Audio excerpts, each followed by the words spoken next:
What's up, y'all? This is Kay Brian with NoirElevation. So today I have joining me the owner of Next Choice Financial, Kia Shantae Marshall. Today we're going to be talking about financial literacy and credit literacy within the Black community. It's a very important conversation that we do not see very often, but it needs to be had. This is my debut to the NoirEffectPodcast, y'all. So let's get into it. Let's get into it. All right, let's get into it. Kia, what's up? Yeah. So listen, let's start off by telling us about your business. Tell us about it, how you got it started. What was your motivation behind it? Because it was like damn near an overnight success. Like, that's what it seemed like. You doing the damn thing. So like, just tell us a little bit about it. What made you want to get into this? Okay, so for y'all, those of y'all that don't know, my name is Kia Shantae Marshall Scott, but please call me Kia. And like she said, I am the owner of Next Choice Financial. That's one of our businesses. So Next Choice Financial is a financial agency that's available for all of your needs, right? Credit restoration and credit education, budgeting, student loan services, and more, right? So what we do is we help working teens and parents with money management and taking care of their finances, right? Enhancing their buying power by leveraging their credit, right? So how did I get started in this? One, it definitely looks like an overnight success, right? But I had to put in the work. I gotta put in the work. Still putting in the work. Not where we want to be, but we're getting there. We're grinding it out. Little backstory, and this will be one of my debuts too. So I told the story on another podcast, but this will be my second time telling the story for everybody else. So how I got started in 2019, I had my worst financial year, right? Let me start over. In 2016, my dad passed away. 2017, I had my first son. Okay. I was a stay-at-home mom for that entire time. 2019, that's when I had my first and worst financial hardship. I was on the verge of losing my home, right? My home was on the verge of being foreclosed on. My car was on the verge of getting repossessed. It actually did get repossessed for a short amount of time. I wasn't working. And just a lot was going on, right? So fast forward, I was able to find a temporary job, a full-time temporary job, right? Through like a third party, like an AM/PM, staff and service, right? So I knew at this point, okay, I don't know when I'm going to be working again. I had been applying for jobs, don't get me wrong, and all of that before, but nobody was picking me up, all of that. So I got the job, and I knew at this point, it's either sink or swim, right? So while I have this opportunity to make money and while income I know will be coming in, I had to sit down and I had to face the beast being my financial situation, right? Because I knew if I didn't make a plan from here and at least use what I was bringing in, right, I would never get out of this situation. And that's exactly what I did. So it didn't start off with credit for me because my 789 credit score was now ruined, right? I was at like a 500, that range. So I couldn't get loans or anything like that. So what I did was when I got the job, I sat down and I created a detailed budget, right? And when I say detailed, I mean it. I also stuck to that budget like my life depended on it because it honestly did. Like I said, I didn't know if I was going to work again after I had finished this temporary job. And, I was suffocating, and also being a first time mom, everything else is going on. I was, I am married or whatever. So imagine all of the stress that everything else, financial is just causes around life altogether, right? And then still trying to hold it together for my son who was 2 at the time, 1.5, still trying to keep a smile for him. He not even realizing, baby, I don't know if they're going to come, put the sign on the day tomorrow, saying we got to sleep somewhere else, and also me being shamed and not knowing, to be honest with you, I didn't even say this on the last one. My husband didn't know how bad it was. My mom, nobody knew how bad it was because I was always the person, and I still am. I hold stuff in and I try to just push through it, but I got too deep. Strong Black woman. Exactly. I got too deep. Bullshit. It was time for me to let everybody know, because at this point, hey, this is what it is. They are coming to take the house. They are coming to take the car. Actually, what happened with the car was, one day waking up to go to work, I walked outside and my car wasn't there. So I hadn't just got the job. I've experienced that. Yeah. As well. Yeah. So imagine me having to call my new job that was already temporary, trying to figure out, I can't come in already. I'm not going to tell them I got my car. But, it just was a lot going on. So anyway, just fast forward, I stuck to that budget like my life depended on it. In 7 months, I was able to, my home was not foreclosed on. I got my car back. My credit cards were paid off 6 months in advance. My storage was paid off 6 months in advance. My car note was paid up 2 years in advance, right? And now, mind you, of course, this was with the help of family and friends helping me with this. But as far as creating that budget and making it a plan and doing the work and, getting my cards and all of that together and stuff, I had to stick with it, right? And so for me, and then once that was done, also, I started to pay off those collections off my credit report, in that time as well. And then started figuring out, okay, let me see how I can get my credit back together. And then I started challenging. So credit actually came after budgeting. For me, it was budgeting first, right? Because money matters, but your spending does too, right? And it was the lack of financial literacy, the proper financial literacy, that messed me up, I guess, because I had like I said, a good credit score before. I had savings, I had all of that. It just ran dry. And then I didn't know how to use my credit or leverage my credit when I had good credit, to make better plans. So for me, it was definitely sitting down, figuring out what my finances are, seeing how deep I am in it. And also, for someone else, if you have to look at your budget, it's seeing how deep you are in it, but also you may not be as far underwater as you may think. Right? It's sitting down, facing the beast head on. And this is something, like I said, we don't talk about in our community. We don't talk about in our household at all. I just said my family did not know how far deep in the trenches I was. Okay, until the very last second. And that was my downfall, because now that also transpired not only stress to them, but I mean a bulk of stress, because think about it, I honestly threw them in at the last second when it was literally throw in all your resources, figure it out, whatever happens, you know what I mean? So that put them in a terrible spot as well. And that's why I'm so passionate and I pass my information to them as well. And so, it's bigger to me and for me with Next Choice Financial, with any of my businesses, because financial literacy is just so important. And what we don't know, right? But that's why we're here to be the resource to come in and talk about budgeting, talk about money management, right? Talk about credit. Understanding what credit really is, right?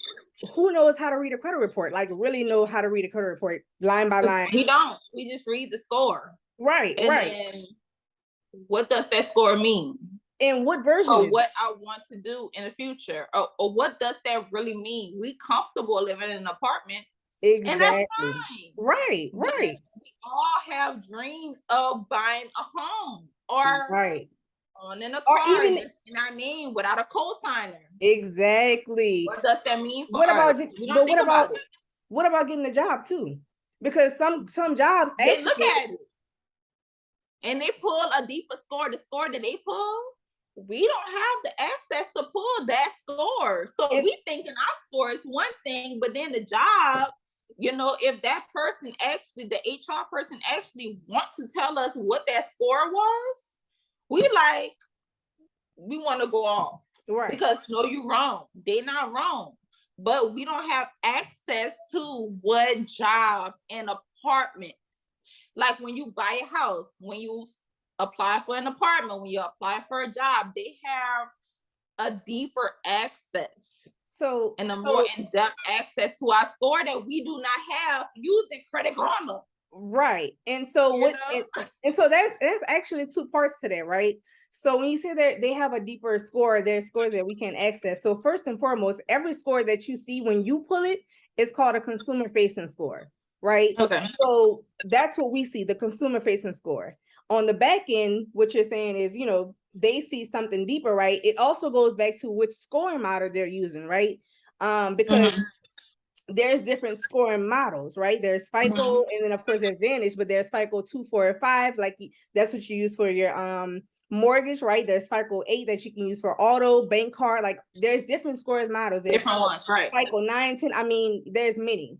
So like I said, Credit Karma and all of these things show us, one, Credit Karma shows Vantage scores, right? Okay. And then also Experian and all of those show consumer facing scores, right? Now, as far as on the lender side, again, that just depends on what scoring model they're using, because you may be looking at Credit Karma and they're looking at your FICO 8. They will be different because your scores are calculated different using those methods, right? So that's why they may be seeing something different. Also, this may blow your mind, but you don't just have a credit score just sitting around waiting. You know, if you just be like, oh, what's your credit score? Oh, it's such and such. If you pull it right now, it may be something different. Your score is actually calculated once it's pulled. It's not just sitting there in thin air saying, you know, this is your score, right? We just think we just walk around with a score. Know that. So it's calculated when you try to pull it? When you pull your score, like when you get your I never knew that. Yeah, so it's not now crazy. Never knew that. It's calculated once it's pulled, depending on the version that they're using, right? Because again, there's different versions. So you can't say I have this kind of score when you don't know what lender, what version the lender is using. So when the lender pulls your score using the FICO, the scoring model that they want to use, now your score is being generated for that version, that scoring model. Does that make sense? Right.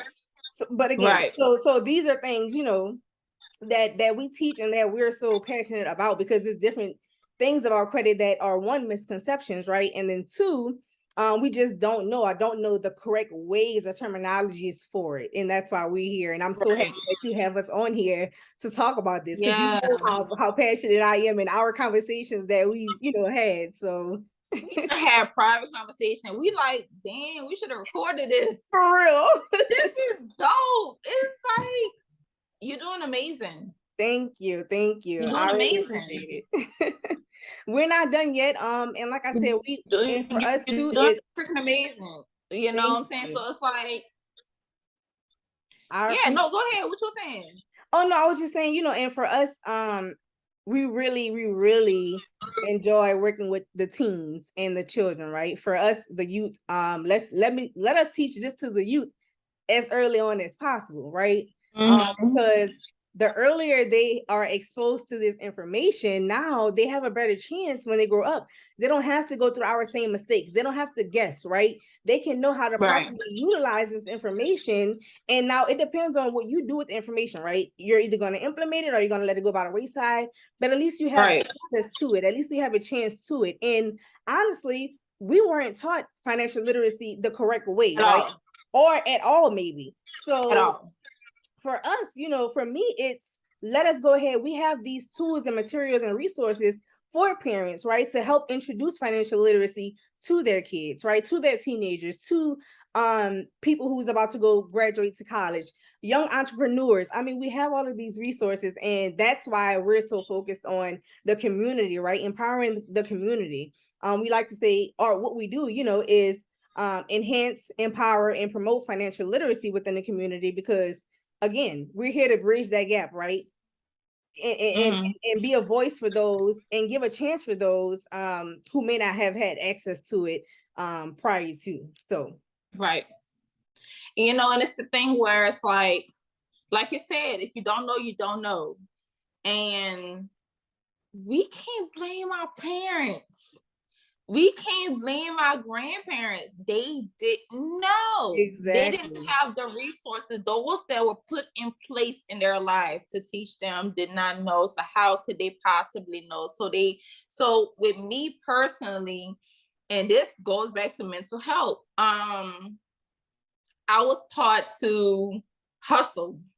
You know, I'm in my early 20s. I'm at Xavier. I'm not even in my early 20s. I'm 18, 19. You know, I'm at Xavier University, the freaking best school ever. You know what I'm saying? Pre-med. Right. And I'm hustling 3 jobs. Why I got 3 jobs? I'm staying in the dorm. Right. Decided that Xavier was just too much for me. Started move back home. Mama like, you're not working, you need to be in school. Cool, I don't want to be in school. Let me work. 3 jobs. Why? I'm spoiled as fuck. I'm spoiled. I ain't got no bills. What I'm working 3 jobs for? But I'm working 3 jobs. I'm hustling. But that's how we was taught. Hustle, hustle, hustle. Make money by any means. Pay your bills. Have money in your pocket. Right. You know what I'm saying? But it's like, money means nothing without credit. And also, like I said earlier, money matters, but your spending does too. You can make a lot of money. Yes. The more money you have, the more money you're gonna make, and the more money you have, the more bills you're gonna have, and that's gonna put you back in that same exact hole when you had nothing. Right. Or even the fact of, like I said, if you are making money and you still feel like, you're suffocating, is because you're spending more than you really are. You may be making a lot of money, but you didn't add too much bills. You don't have, just because you make more income don't mean you need to increase your expenses either. You know what I'm saying? But either way, it starts with knowing, what are you bringing in? What is your money doing for you? You know what I'm saying? You working for the money, but let the money work for you. Like, make a plan for it. Figure out what you're going to do with this money, or how is this money going to help you obtain your goals, whatever your goals is. You know what I mean? Let's say you're saving for a vacation. Let's go here. And then when it's time to do it, or time to play, everybody want to drop out. Well, if you made a plan for it, you know what I'm saying? That wouldn't be a problem. Everybody knows school comes in August or whenever, this happens. And just like with holidays, this stuff comes every year around the same time. Hurricane season. Let's talk about that. We in it right now. It's gonna come.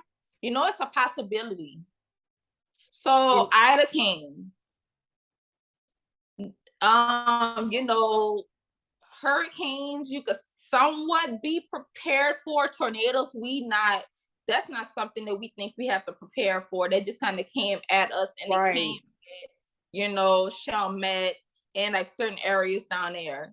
But it's like, it's going to come. It's a possibility. Katrina should have taught us something, and our parish wasn't affected as much as Orleans, the night water. Like, but we need those areas, So it's like, even still, that should scare us all. We was kids, but every time the anniversary comes around for Katrina, we see it again, and we learning something that we did not know about it. Exactly, they just did a documentary. We was kids, we thought that evacuation was a vacation. Fun. Okay, look, let's go. I'm like, let's go. But as an adult and with a child and owning a home, can you imagine we was like evacuated for Ida, like terrified. We had just brought our home. We have a baby. Mm-hmm. We don't know what we're coming home to. Everything outside of our subdivision. Kid you not, Kia. There's a back road leading to our subdivision. It was destroyed. And once you got right in front of our subdivision, no water. Our subdivision looked like it had not been hit. Wow. But it's because I'm gonna send you the videos. I'm gonna find the videos and I'm gonna send it to you. You would not believe, our car was floating leading up to our subdivision. Once you got right outside of our subdivision, there was no water. The water stopped. And our subdivision looked like it had not been hit. People had fences down. Their shed was turned over, but nobody left. Everybody was good.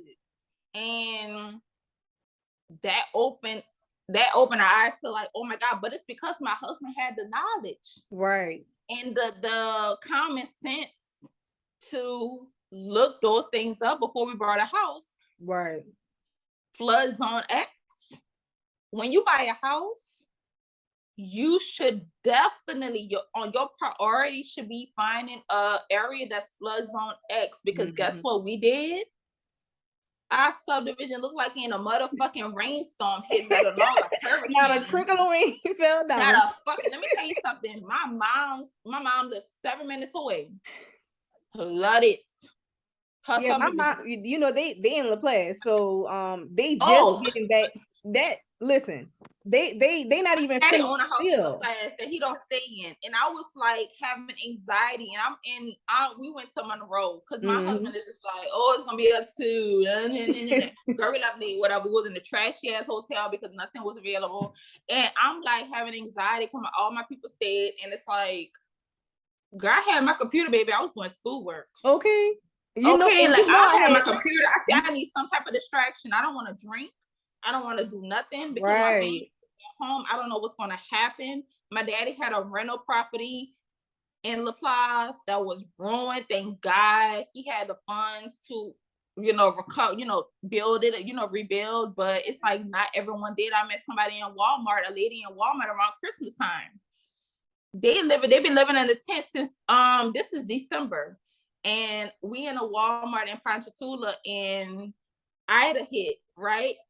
And she still live in the tent, but she's still in Walmart making Christmas a possibility for her 2-year-old child. She have a brother that had money. Nobody wanted to help her. And she's staying in the tent. Can you imagine that? So it's like little things like that, like this whole situation, like it was like I couldn't come home and be happy. Right. I couldn't come home and be grateful. I couldn't come home and go about. I actually fell into depression over the situation. Right. Because when I was in Monroe, I was like depressed, looking at people on live on Facebook crying and pleading, and I'm trying to send resources and and it's like, what can I do? It's like I'm worried about my own house, but in the back of my mind, it's like flood zone X mean this. I know we probably go home to a home. Right. People lost everything. It's like, how can I be happy? So that's another thing, is that's what made me even more want to invite you on this, because invite you on my platform is because I just don't want our community to go through this again. Right. Y'all, let me tell you something. This ain't singling out nobody. St. Charles Parish Black communities, baby. The hardest working motherfuckers ever. You can say what you want.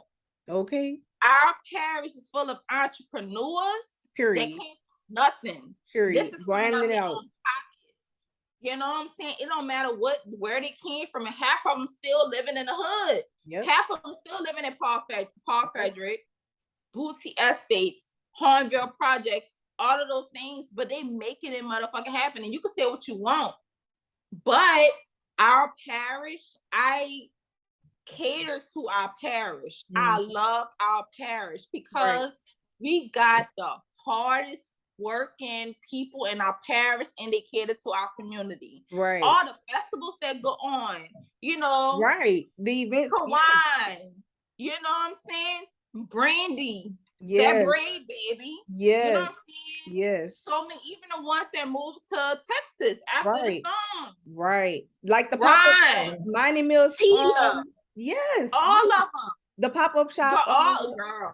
I'm telling you, but they always, and that's the thing about it, everybody really is the business owners and stuff. We are for a community. We want to see everybody win, and I love seeing everybody always collaborate, and host these events and give to each other's events around the community, and because it really does take a village, right? For all of this, like these different resources that everybody has, and everybody is grinding it out, and making it look easy, but it's not, and I'm sure everybody who we named it, everybody, know that some days you want to throw in the towel, some days it's like, man, but it's not moving how I think it should be moving, or as fast as I think, but we have to realize it's on God's time, and it ain't on ours. You know what I'm saying? Like I can't, I'm just gonna keep doing the footwork, you know what I'm saying, and keep moving into my reason and my season and what God has laid out for me, and then everything else is gonna come.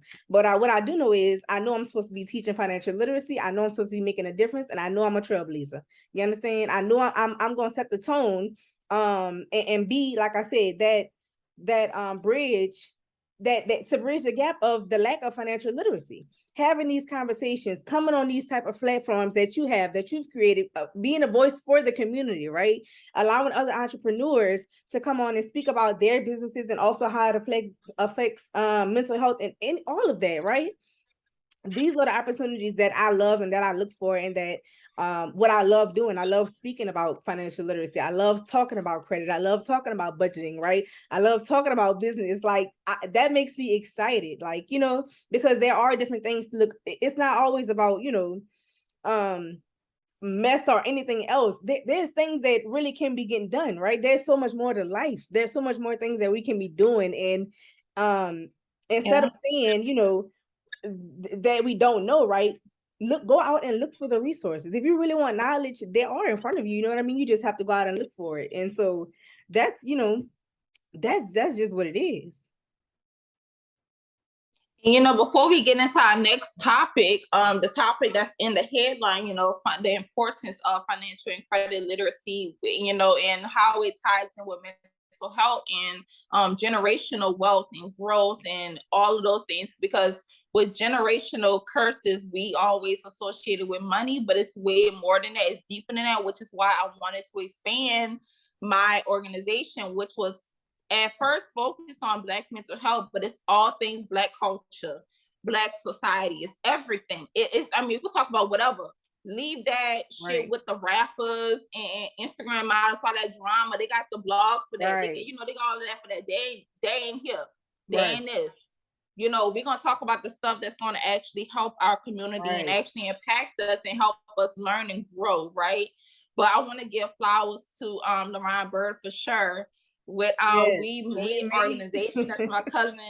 You know what I'm saying? I just want to give flowers to him because he opened doors for so many people. He don't get the recognition that he deserves. Right. And when I say that, I mean that on a broader scale. You know what I'm saying? It's like, and I say that because the work that he is doing, oh my God. Like, this is his life's work. This is something that he every single day and he do. So I definitely want to, but I mean, just like our Paris in general, like this organization, I want to give flowers to everybody in our community that's doing the damn thing. Festival, volunteering, and just being an entrepreneur. I mean, no one really, like, people, like, half the motherfucking word don't even know booty. For real. They pronounce it booty. What? But I mean, this is a platform where I want y'all to know, like, y'all are seen, y'all will be recognized. But aside from that, if you experience lack of financial literacy and credit literacy growing up, if you have experienced that, how has it affected you as a wife, a woman, a parent? And if you didn't experience that, if you were taught those things, what have you done to utilize it and teach it to your kids? What advice can you have for people who experience out of one of those things? Right. So for me, like I said, I experienced financial literacy, but it was the lack of proper financial literacy, right? So just for example, right?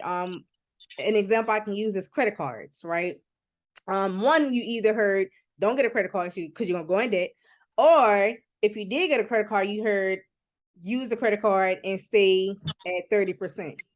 Well, first and foremost, we tell our clients, keep your credit cards at 20% or less, right?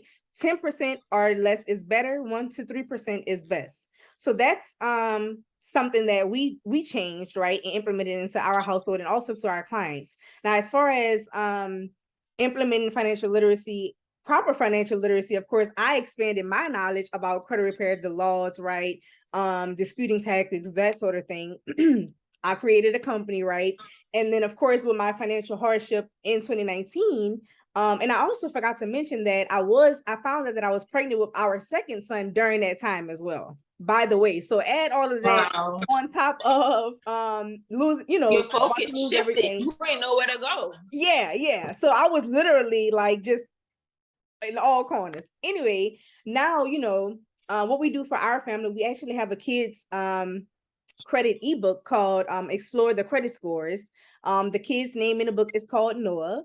And he goes to Homer High School, and he's the credit expert, right? So it's a book just speaking about credit, introducing the kids to about credit. At the end, there's some little worksheets that they can complete and fill out, right? A word puzzle, crossword search, those sorts of things.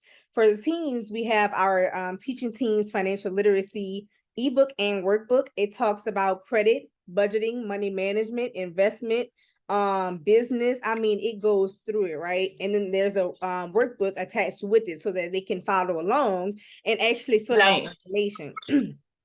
On top of that, we also have a credit from the ground up, right? This is basically for your college students or advanced or whomever, you know, adults who wants to learn about credit basics, right? So it walks you through understanding what credit is, what a credit score is, FICO versus Vantage, those sorts of things, right? We have that available. We have the How to Read a Credit Report ebook, right? Walks you through how to read your credit report. It has examples on there, things that you need to look for. We also have an academy if you're more of a visual learner, right? A visual audio learner that walks you through how to read your credit report. We have so many different, we have a budgeting academy as well. We have a credit repair academy. I mean, we have so many resources that we haven't even announced yet. We have so many resources. We also have, let me say this. I have an academy for students who's been kicked out. It's called Young and Kicked Out Academy, right? So if you have someone who's been kicked out or you've been kicked out or know somebody going through something, we have an academy tailored towards them, giving them resources of who they need to talk to, counselors, you know, finding a therapist, all of that. We have an academy for that.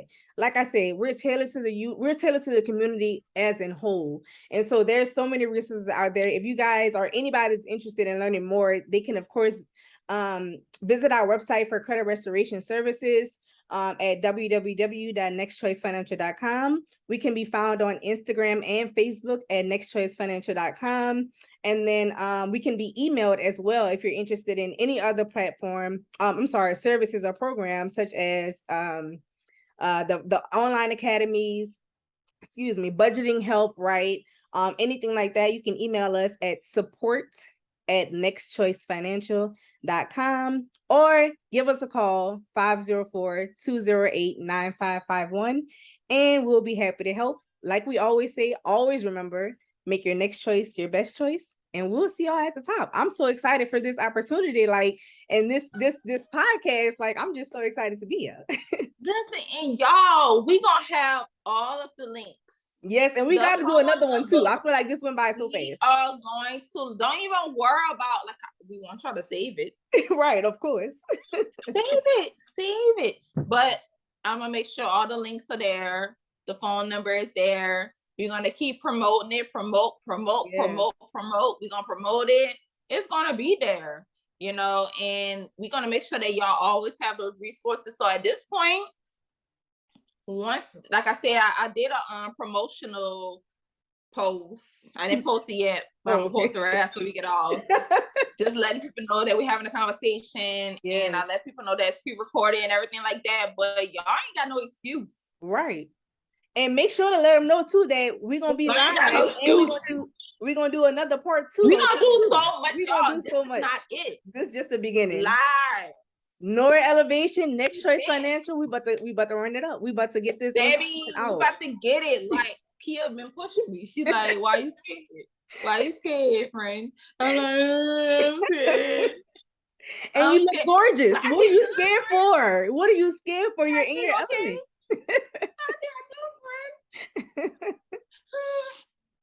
I did okay. You did great. I did okay. But y'all, for I'm linking everything. I'm gonna keep linking everything. I'm gonna keep promoting that post, and we have a lot more for y'all. Yes, we have a lot more for y'all. You know, we're going to have a lot more conversation, and the next step is going live because we want you guys to be engaged. Yes, we want to hear back from you. We want to hear y'all questions. Yes. You know, we want to talk about mental health. We want to bring these things on the table, you know, so that we can have the discussion, because sometimes that's all we need is just to have the discussion, to have a safe place, right? That we can come on and just let it out. Just talk about it, right? And so I'm excited. I'm excited for your podcast. I'm just excited for everything. I'm excited too. I just wanted this to be about you. I did. If you noticed, I ain't talk a lot about me. Mm-hmm. I wanted this to be about you because I'm so proud of you, son. Like, thank you. We're not gonna show my broken nail, but I'm gonna show the other nail. I'm so proud of you, and I just wanted this to be about you because this is an important conversation, and we don't realize. Now, the next conversation could be more in depth with mental health. Yeah, but it affects us in more ways than ever. Right. And y'all, this makes me feel a lot more comfortable. I realized that with this podcast, you know, the NoirEffectPodcast. Okay. Yeah. Get into the name. Remember it. Write it down. Like, I feel like I'm more comfortable talking to people, and rather than talking to myself. Right. You know what I'm saying? So, you know, like, we gonna do this. I'm gonna do this. It don't matter. Like, this is a priority for me because I truly, truly, truly want to help our community. Kia has been a huge motivation for me because that's just her life's work. That's what she wake up every day and do. And the reason why we haven't done it until now is because we have children, and our kids kind of try to rule our lives and stuff like that. Like, my child be like, no, she be snatching my phone on my hand like, no, mommy, phone dead. Dead. Like, she be, you know what I'm saying? But all of those things is like, we want this to be as transparent as possible. We want it to be laid back, goofy, you know what I'm saying? But you know, we want you to get the information. We want you to learn. We don't want you to be in a moment where you watch a podcast, and it's something that I've done in the past. It's something I still do. I will listen to a podcast, listen to a video, listen to a motivational video, and I'm like, yeah, and I'm motivated at the moment, and then the next day it's like, girl, bye. You know what I'm saying? It's like, I don't take it in, I don't, you know, apply it to my daily routine. Right. And that's something that we need to get out of. Right. And just because it's something that goes against